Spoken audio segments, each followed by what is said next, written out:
It's a very exciting day, people.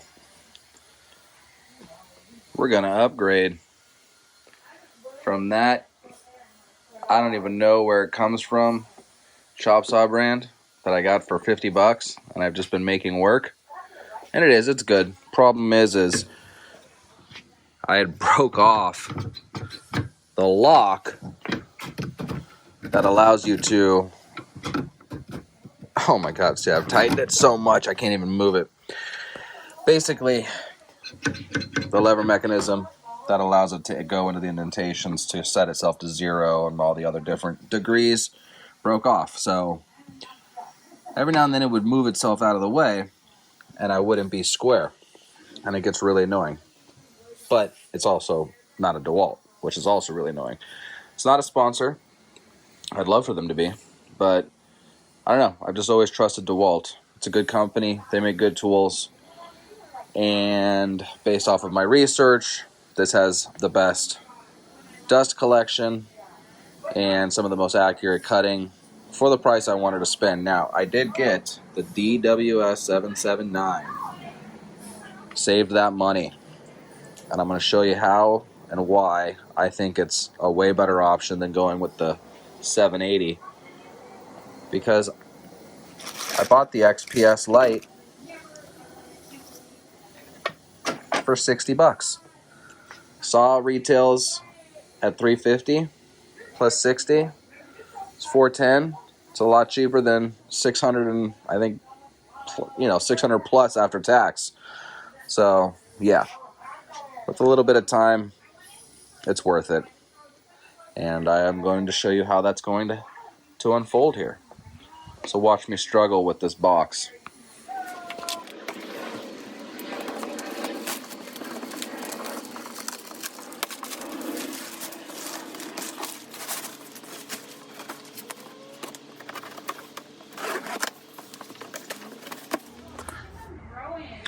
Alright, so I'm going to, I guess, almost do kind of a product review. A little bit of an unboxing. I'm not really sure what this is turning into. How-to unboxing review. Anyways, give you an idea of what comes in it. I'm not sure if I'm going to be using those because I do have the built-in chop saw table. Looks like the bag and a tool.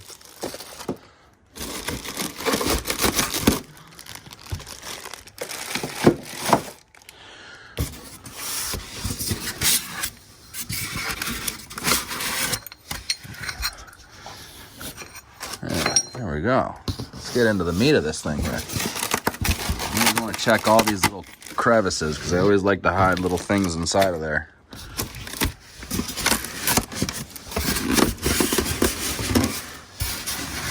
Ready for it? There she is. Oh yeah. It's really nothing like a brand new tool. It's kind of got that new car smell happening for it. I'm definitely gonna need 2 hands for this one. So that's what she looks like on the inside. Let's set you up here.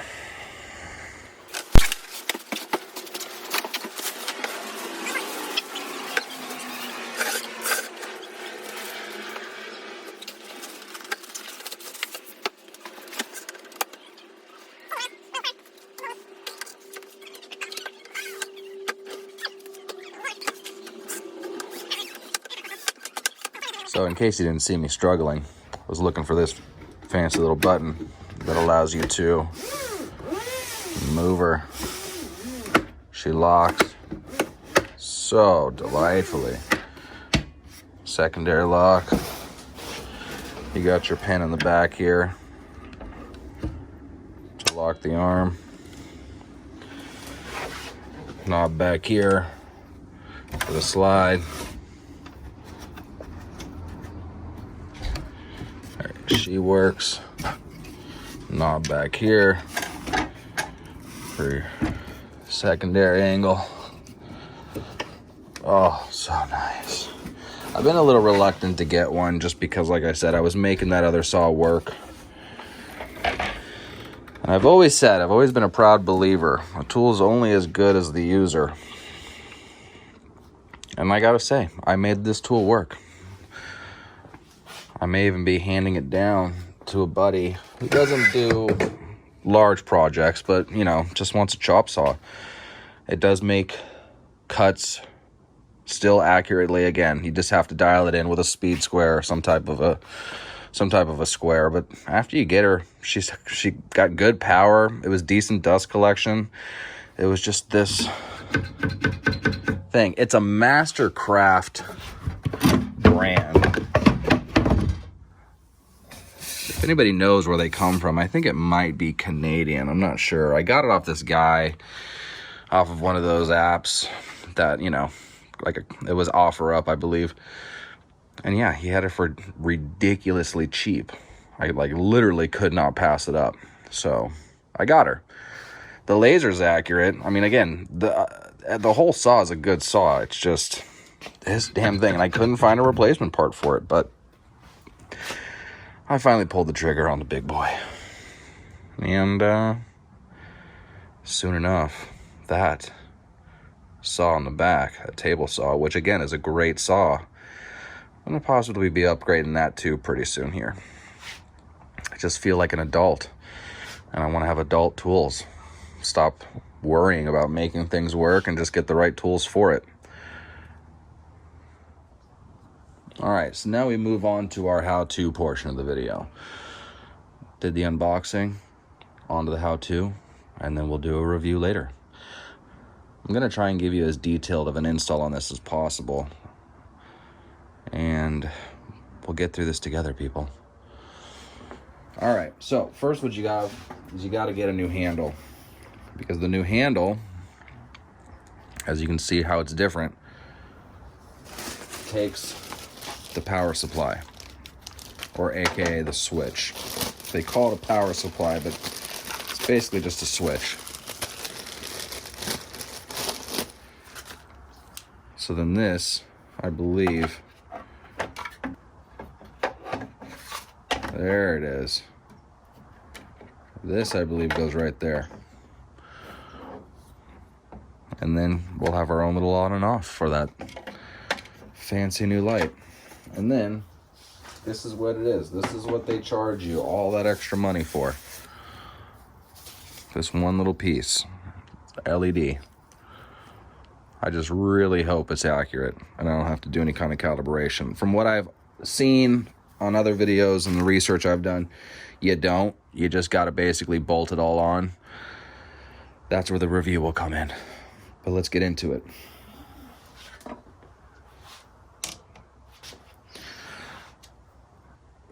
Screws in the upper handle are a T20.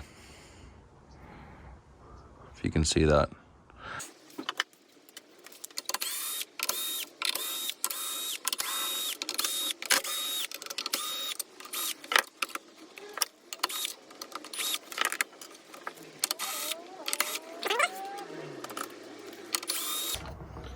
I get very lucky with my guesses.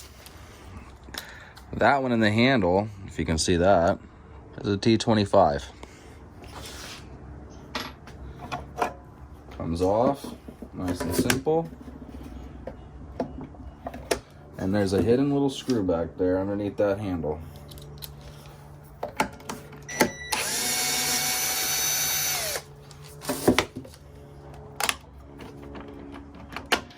If I didn't mention it before, or if I even have to, I would highly advise doing this without it plugged in.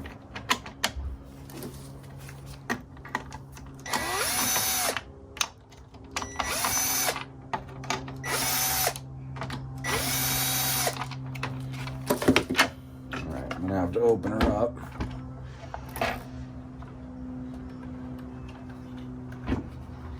That allows you to get past this notch here. The blade guard blocks that.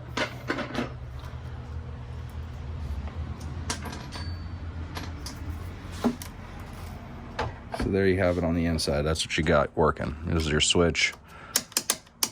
All right, next we're gonna go after this little fancy piece right here. That is where the light will actually sit. Also the T20.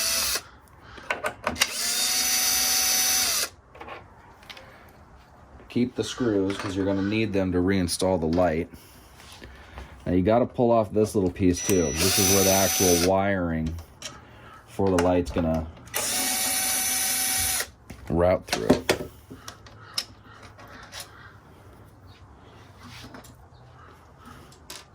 Now those screws are a little smaller, so again, always keep track of all of the screws and where they go. I personally, while I'm just in this mode, like to put at least one back so I'm aware of which screw takes which size. Plus you can't get them, you can't lose them that way either, or forget to put them back in. I hate doing things like this and then you got that one screw left over. It's inevitable.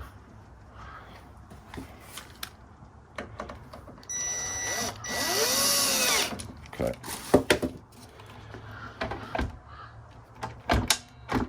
So you can see what we got here. I don't want to take the blade guard off, so I'm going to try and do this without doing that. I'll lower this down a little bit so you can see. Light goes here, wire routes through this thing, comes down into here, and this is where all the pixies come to play. All right, let me get set back up here. All right, so I'm gonna kind of give the real rundown on this.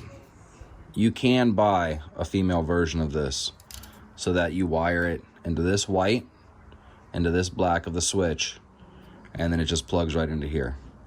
Now I'm not scared of doing a little wiring, so also I couldn't find it, but I'm just gonna use a couple connectors, a couple things, a little bit of this, a little bit of that, and we're gonna make it work. So basically, this is the white wire you want to connect this white wire to, and you'll see, I'll take it off real quick and show you.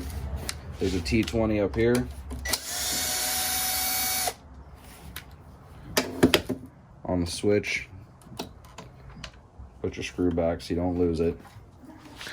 But you see you got two black wires coming into this direction. You want to go to the top one. Don't go to the bottom. You want to go to the top. And yeah, you'll notice I don't have any black wire. I got white, so white will go to white. But the only thing I can find is brown. So brown's gonna go to black, but it's all gonna be covered up. I will be the only one that knows. And for those of you that watch this video, but it's all good. We're gonna do this. So I will just time lapse through this, and then I'll go back and show you everything I did to make her work. All right.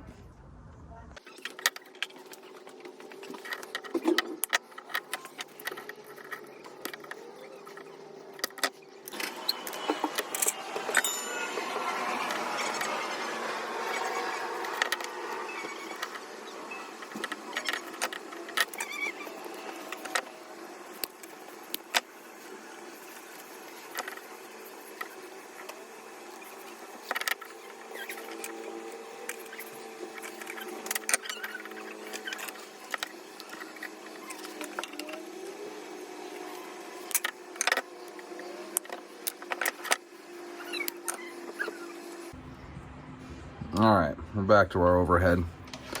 You got your piece. I left this long so I can trim it. This I roughly measured out. It's gonna wanna sit here. There's a little groove here that these cables are gonna wanna notch themselves into. Now, this is where this gets crazy. $350 saw, and you got a cutter. Don't be scared. It's gonna be okay. Give that a snip. Go ahead and strip her.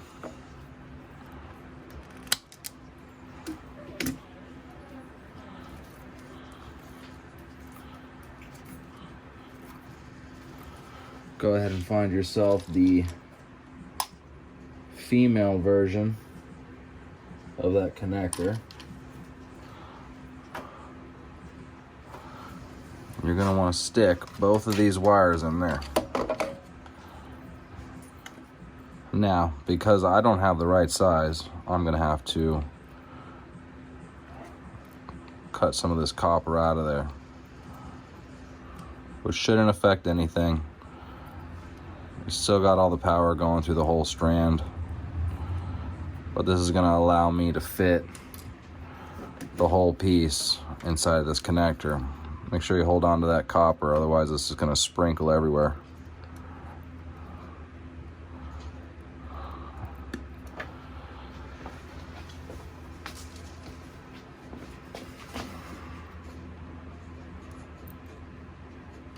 These are those dirty little secrets electricians don't want you to know.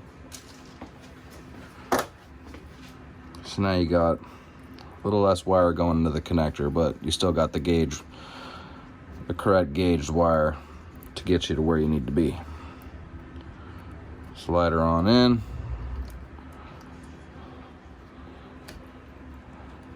That's gonna be fantastic.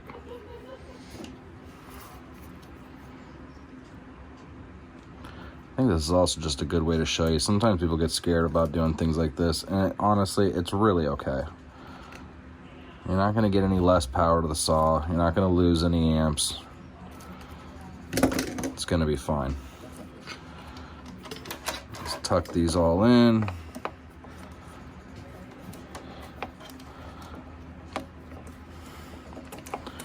This will route around, and it'll plug into here.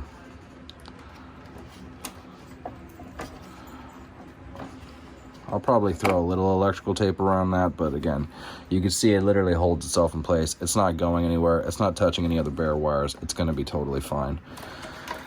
This cable, you can just loosely, I'll give myself a little bit, but I'll loosely wrap it through here and around, and then I'll snip her off to make sure I got enough. Splice it up. Now I'm gonna add one of these fancy things to it rather than just a prong. So I like the screw to be able to hold on to it. That way there's no chance of it backing out.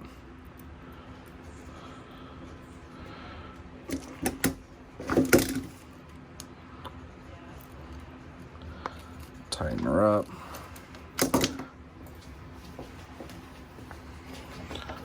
Pop the switch up. Remember, top black.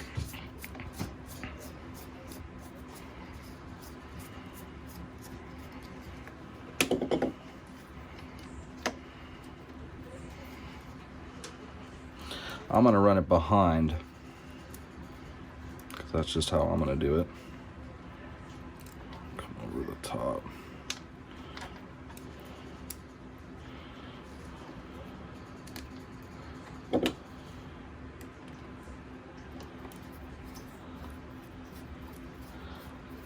And there you have it.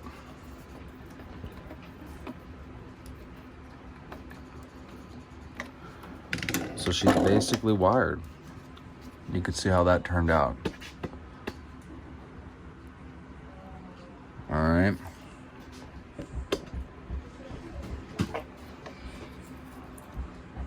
Give that a little push. Make sure she's all back. Put your screw back so you don't forget.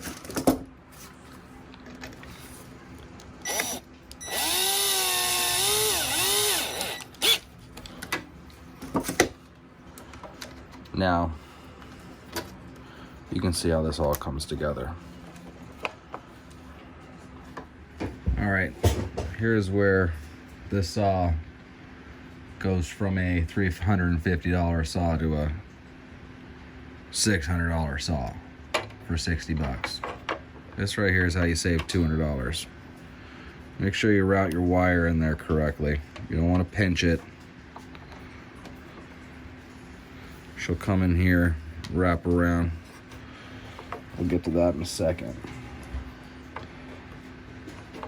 Now, again, from what I understand, and I will test this theory later, you are just supposed to screw this in.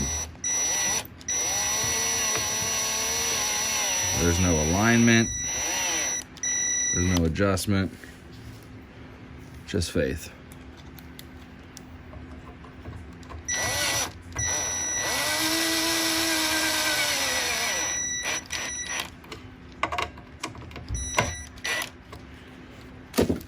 There she is. Alright, so now that you got that ran, you'll see there's this little channel. You want to make sure she's all inside that channel. You don't want to pinch any of these wires. You could take a little flathead if you want, just to give it a little love. Not much. Just to make sure she's set properly.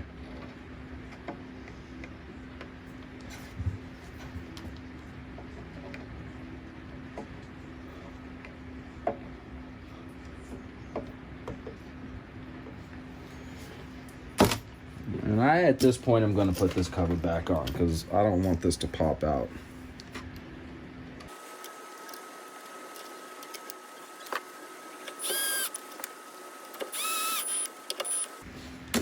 And there you got it.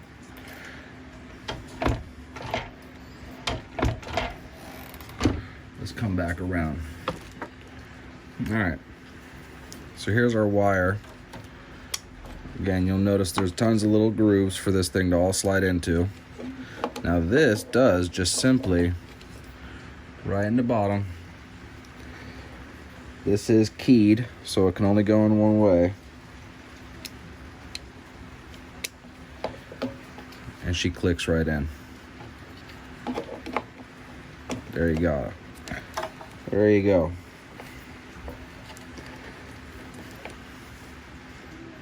You just saved $200. Now, one thing I will point out, for this wire, you want to make sure it stays along this outside path. If it cuts across too much here, it's going to interfere with the switch mechanism. So you want to make sure this wire is nice and far away from there, so you got plenty of clearance. The other thing I'm going to do, which I'm going to probably just do it off camera, on this new handle, is there are different pins for it. No, this is the bottom. Oh yeah, the thing comes with a top and a bottom if you do want to replace this piece. I didn't need to do it. I'll keep it out of the chance it cracks, or I don't even know. But anyways, you'll see there's these grooves here. Now that groove is meant to hold these wires into place, and there's not much of a tolerance between this one here and this one. So what I'm probably going to do, in order to not pinch this wire too much, I'm going to give it a little relief cut right there along that edge, so it just kind of holds it into place there. I'm going to wrap this thing back up, but that's basically it. That's your wiring. White to white, black to black if you've got black, or some other kind of different indicating kind of color. And that's it. Now, I'll do it with you, because it's going to be embarrassing if it doesn't work, but I'm okay with it. If it doesn't work, it doesn't work. But I'm going to plug it in. I'm going to make sure she runs. There she is. All right. Yes, now I do have her plugged in. I'm not going to be touching anything. Saw is clear. Everything's clear. Let's cross those fingers. Hey. Hey. That works. All right, halfway there. Let's give her a little pull. And she's great.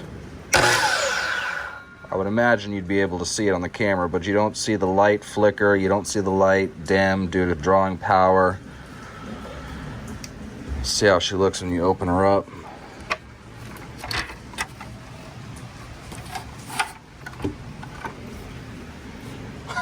I was going to use my hand. That's probably not the proper technique.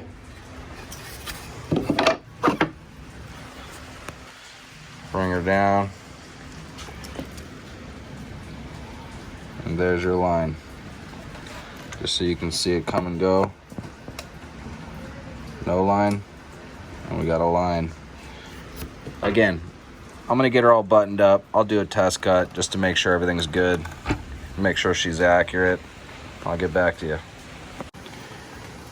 There she is, all buttoned up.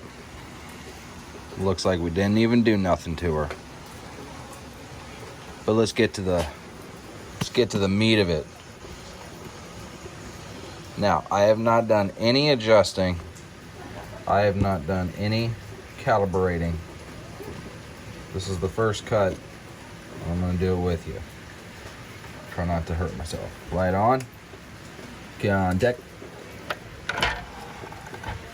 I'm just gonna make a mark on this popper here.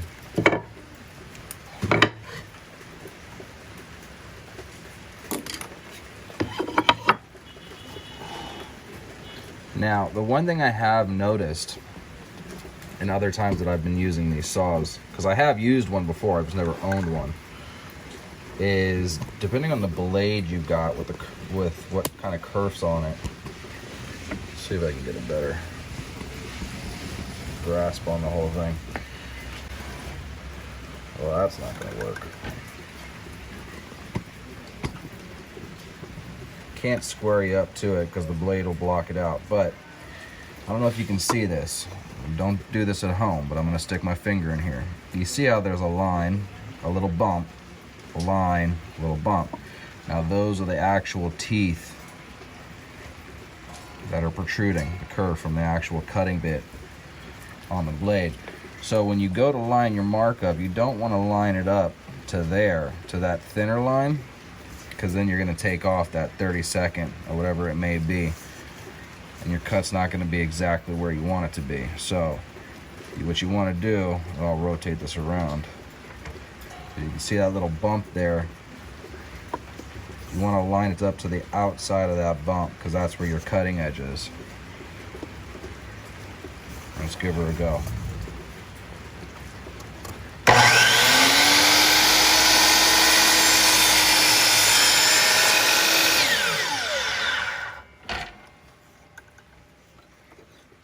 You can just see my sliver. Let's see if it'll even pick that up. Sliver of my line. I'm going to change the blade out. I personally like a high tooth count, 40s, 60s, to give me that real nice finishing edge. This is just the blade that came with it, but you can see, and I'll bring out my fancy calibrator. Again, no adjustments. She looks square enough. I may just dial her in a little bit. She's looking a little shy up there on the top, but that's an unnoticeable amount. Same thing on the other direction. So yeah, they come from the factory pretty dialed. But knowing me, I will probably play with it a little bit. Hopefully I don't mess it up. I have a tendency to overdo things, but yeah. Anyways, thanks for watching, you guys. Appreciate you hanging out. Remember, don't be scared. Everything is going to be great. Save yourself some money so you could replace other tools. I'm looking into a saw stop. Again, another cheapy tool I bought. It's a good tool and I made it work, but I got her for like $100 off of some guy, and sometimes she takes just a little too much work to get her to where I need her to be. But like I said, we're growing up over here, one tool at a time. All right, thanks for watching. Hope you guys have a great one. See you soon.